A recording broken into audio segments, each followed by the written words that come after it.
Apa hukum muzik dalam penyampaian ilmu?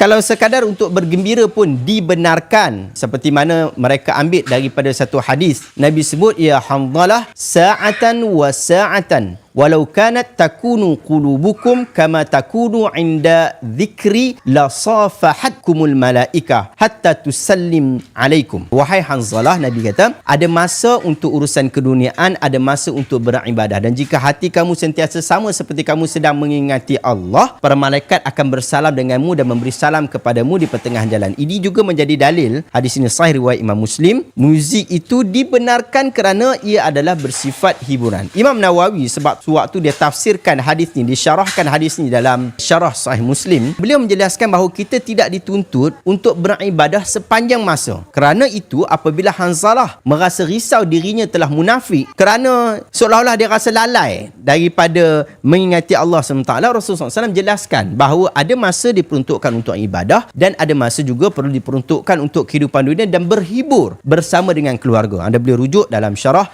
Sahih Muslim jilid 17 muka surat 66. Kita boleh rujuk juga dalam satu asar daripada Ibn Shihab. Dia kata, rawihul quluba sa'atan wa sa'atan. Rehatkan hati-hati kalian, ada masa untuk urusan dunia, ada masa untuk urusan akhirat. Jadi dia berkaitan tentang isu prinsip halal dan juga haram di dalam Islam. Kalau perkara itu dihalalkan, maka tak ada masalah. Kalau perkara itu diharamkan, tak boleh. Bukan sekadar nak buat hiburan pun tak boleh, apatah lagi untuk pengajaran ataupun pengajian pun tak boleh juga. Sahabat-sahabat, yang pertama, fatwa yang mengharamkan muzik dan nyanyian. Jumhur ulama, maksudnya majoriti para ulama dan para ahli fiqah, mereka mengeluarkan pandangan, mereka mengeluarkan fatwa haram alat muzik. Cuma ada sebahagian mereka yang mengharuskan, maksudnya membolehkan alat muzik tertentu dalam keadaan tertentu. Tetapi secara umumnya mereka mengatakan haram. Kita nukilkan beberapa pandangan para ulama di dalam isu ini. Yang pertama, Imam Malik. Dia pernah ditanya tentang isu muzik dan juga isu nyanyian. Dan beliau berkata,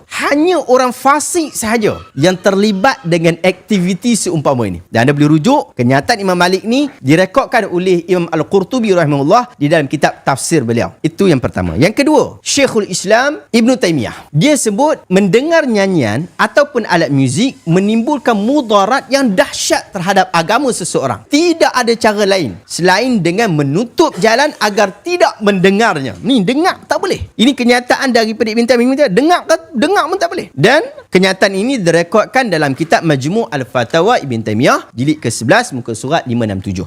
Dan Ibn Taymiyah dia tambah lagi, tidak boleh menghasilkan alat-alat muzik. Tak boleh. Ni ada orang buat kerja dia buat alat muzik, tak boleh. Dan boleh untuk dihancurkan alat muzik itu di sisi majoriti para ulama. Bahkan Ibn Taymiyah sebut bahawa alat-alat muzik merupakan arak kepada jiwa-jiwa manusia. Ini yang dia sebut dalam Majmu' Fatawa jilid 22 muka surat 140. Kemudian Imam Nawawi. Imam Nawawi rahimahullah berpandangan bahawa para ulama sepakat atas haramnya upah yang diperoleh oleh penyanyi dalam aktiviti nyanyian. Maksudnya orang pergi buat basking ke, ataupun kita panggil dia menyanyi, kita bayar upah dekat dia, itu haram. Bukan pandangan Imam Nawawi seorang. Ia juga adalah pandangan Ibn Abidin dalam Hasyiah beliau. Imam Ibn Hajar Al-Haytami, mazhab Syafi'i. Ibn Hajar Al-Haytami tokoh besar dalam mazhab Syafi'i. Setelah beliau menukilkan ijma', maksudnya kesepakatan tentang pengharaman alat muzik, dia telah menyatakan bahawa sesiapa yang menyatakan bahawa ada khilaf dalam isu ini, dia telah melakukan kesilapan atau dikuasai hawa nafsu hingga ia memekakkan dan membutakannya daripada mendengar dan melihat kebenaran. Ibn Qudamah Al-Maqdisi, sesiapa yang menjadikan muzik sebagai satu pekerjaan atau mengambil kanak-kanak dan hamba untuk menyanyi dan dihadiri pula oleh orang ramai, maka orang seperti itu tidak diterima kesaksian daripadanya. Dia tak boleh jadi saksi. Ini kerana muzik di sisi mereka yang tidak mengharamkannya merupakan satu kebodohan, kerendahan dan menjatuhkan maruah. Manakala di sisi mereka yang mengharamkan muzik, ia merupakan satu dosa dan pelakunya dikira menzahirkan kemaksiatan dan kefasikan. Ini disebut dalam kitab Al-Mughni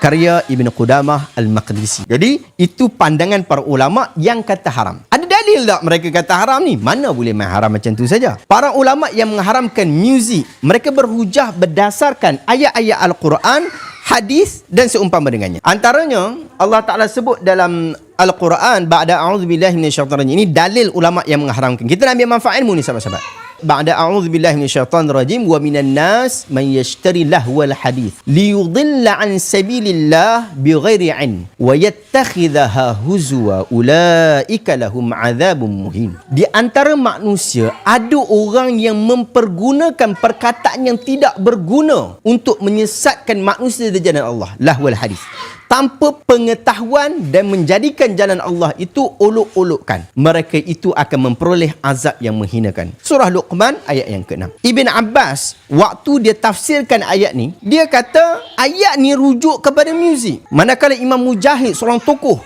tafsir yang besar, mengatakan bahawa ia merujuk kepada al-lahwu dan at-tabl. Al-Hasan Al-Basri, seorang tokoh ulama salaf yang unggul, dia mengatakan bahawa ayat ini diturunkan berkenaan muzik dan al-mazamir. Dan inilah yang direkodkan dalam kitab-kitab tafsir. Anda boleh rujuk tafsir Tabari, tafsir Ibn Kathir, yang ramai orang ada hari ini pun sebut benda yang sama. Bukan setakat ayat Quran, mereka berdalil dengan hadis Nabi SAW. Nabi sebut la tabi'ul qainat wala tashtaruhunna wala tu'allimuhunna wala khaira fi tijarati fihinna wa samanuhunna haramun fi mithli dhalika unzilat alaihi hadhihi al-ayah wa minan nasi man yashtari lahu wal hadith liyudilla an sabilillah ila akhir al-ayah. Dalam hadis itu disebut, janganlah kalian menjual penyanyi-penyanyi atau mengajar mereka menyanyi. Tidak ada kebaikan pada urus niaga melibatkan mereka, dan nilaian harga mereka adalah haram. Dan kerana kes umpama inilah diturunkan ayat yang kita baca tadi, surah Luqman ayat yang ke-6. Yang ni, hadis ini riwayat Imam Tirmizi. Itu hadis yang pertama mereka dalil. Dan ada lagi hadis.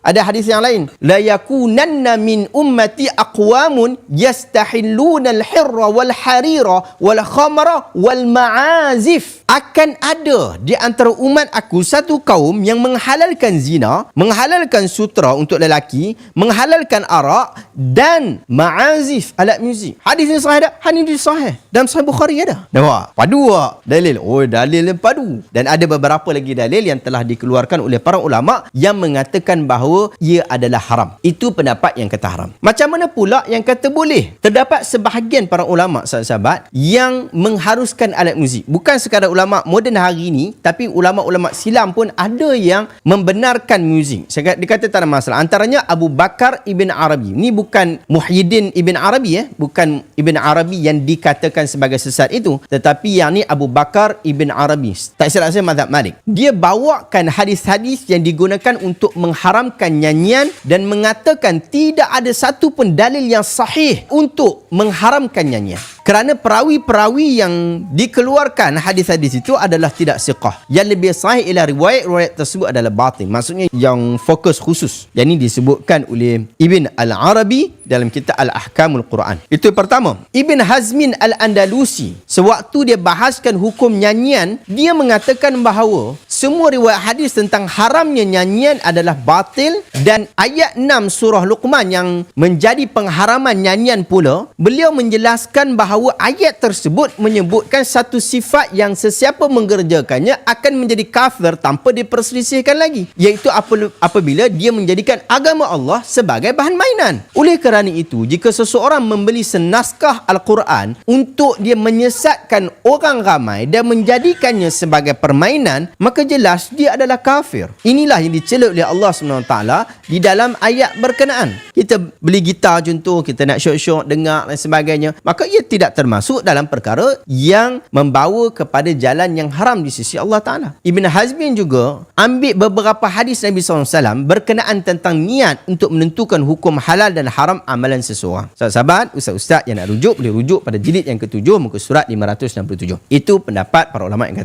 mengatakan boleh. Ni bukan ulama baru, ni ulama-ulama dahulu yang telah berpandangan tentang isu berkenaan. Sahabat-sahabat, daripada kenyataan-kenyataan daripada para ulama ni, kita dapati bahawa mereka mengambil pandangan itu dengan beberapa dalil. Ada beberapanya, antaranya adalah hadis daripada Aisyah radhiyallahu anha. Dia sebut annaha zaffat imra'atan ila rajulin minal ansar faqala Nabi sallallahu alaihi wasallam ya Aisyatu ma kana ma'akum lahwun fa innal ansara yu'jibuhumul lahw. Aisyah Aisyah radhiyallahu anha mempersiapkan seorang wanita untuk dinikahi seorang lelaki. Rasulullah pun bersabda, maksudnya waktu tu waktu hari kahwin, hari pernikahan. Rasulullah pun kata, wahai Aisyah, tidakkah ada sebarang hiburan dalam majlis perkahwinan ini? Sesungguhnya kaum Ansar amat menyukai hiburan. Hadis ini sahih tak? Hadis ini hadis sahih riwayat Imam Bukhari. Dan sabit juga hadis daripada Anas bin Malik radhiyallahu anhu, anna Nabiy sallallahu alaihi wasallam marra bi ba'dil Madinah fa idzan huwa bijawari yadribna bid-duf wa yataghannaina wa yaqulanna nahnu jawarin min bani Najjar ya habadha Muhammadun min jarin. Faqala Nabi sallallahu alaihi wasallam, ya'lamullahu inni la uhibbukunna. Sesungguhnya Nabi SAW berjalan di sekitar Madinah Munawwarah dan baginda melihat ada beberapa orang gadis memukul gendang sambil menyanyi. Pukul gendang sambil menyanyi, orang perempuan.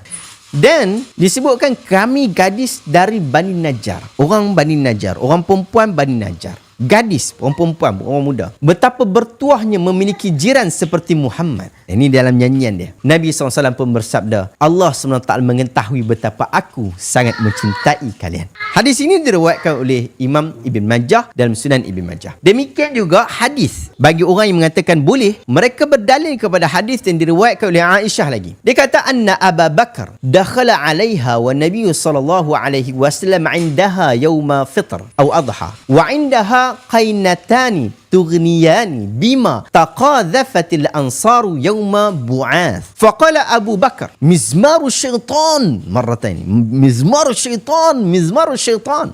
Faqala Nabi sallallahu alaihi wasallam, da'huma ya Abu Bakar, inna likulli qaumin 'idan wa inna 'idana hadzal yawm. Dia kata, satu hari Abu Bakar datang melawatnya pada hari raya Aidil Fitri ataupun hari raya Aidil Adha. Dan Nabi SAW ada bersama Aisyah pada hari tersebut. Bersama Aisyah juga ada dua orang penyanyi wanita yang sedang menyanyikan lagu kaum Ansar tentang hari Bu'ath. Dan peperangan Bu'ath ni peperangan yang famous, saya boleh buat rujukan nanti. Maka Abu Bakar pun dia kata, mizmaru syaitan, ini seruling syaitan. Dua kali dia kata, mizmaru syaitan. Maka Nabi SAW kata, da'huma ya Abu Bakar, biarkan mereka berdua wahai Abu Bakar. Sesungguhnya hari ni hari raya, dan hari ni hari raya bagi kita. Setiap kaum ada hari raya, dan hari raya ni hari raya kita. Hadis ini adalah hadis sahih, bukan sekadar dalam Bukhari, dalam Muslim pun ada juga. Syekh Abdullah Al-Juda'i dia mengatakan bahawa hadis ini, hadis mizmaru syaitan ini menunjukkan galakan untuk hiburan berbentuk nyanyian dan muzik pada hari raya, dan hukum keharusan muzik dan nyanyian pada selain hari perayaan telah sabit melalui pelbagai riwayat yang lain. Antaranya dalam Darul Ifta Masriyah, mereka sebut bahawa nyanyian dan muzik secara amnya terbahagi kepada dua, iaitu yang dibolehkan, yang diharuskan, dan yang diharamkan. Ini dikarenakan nyanyian itu satu bentuk komunikasi dan susunan kata-kata. Perkataan yang baik maka ianya baik, perkataan yang buruk maka ianya menjadi buruk. Adapun pandangan para ulama yang mengharamkan sebahagian alat muzik adalah kerana alat muzik itu dimainkan untuk menggalakkan aktiviti maksiat dan bukan kerana sifatnya sebagai alat muzik semata-mata. Mendengar muzik dan nyanyian serta menghadiri konsert adalah harus jika lagu-lagu yang dimainkan berunsur keagamaan dan menyeru kepada kenegaraan, patriotisme dan semangat kenegaraan, dan yang menzahirkan kegembiraan sempena dengan perayaan dalam keadaan mengelakkan percampuran bebas lelaki dan wanita. Contoh tahun baru ke kan, kita nak buat nyanyian sikit pun tak ada masalah. Selain itu, menurut fatwa Darul Ifta Al-Masriyah, dia mengatakan bahawa nyanyian itu sendiri bebas, mesti bebas daripada unsur-unsur yang menjijikkan ataupun yang membawa kepada dosa dan perkara-perkara yang diharamkan. Macam contoh menyanyi, lepas tu arak, nyanyi berkaitan tentang arak, memuji arak, ataupun ada kelucahan. Banyak lagu-lagu lucah pada hari ini. Juga penting yang disebut Darul Ifta Al-Masriyah, iaitu tidak menimbulkan nafsu syahwat. Yang ni yang masalah pada hari ini, lagu-lagu kita hari ini. Nyanyian dan muzik yang haram ialah yang tidak memenuhi syarat-syarat yang telah kita sebutkan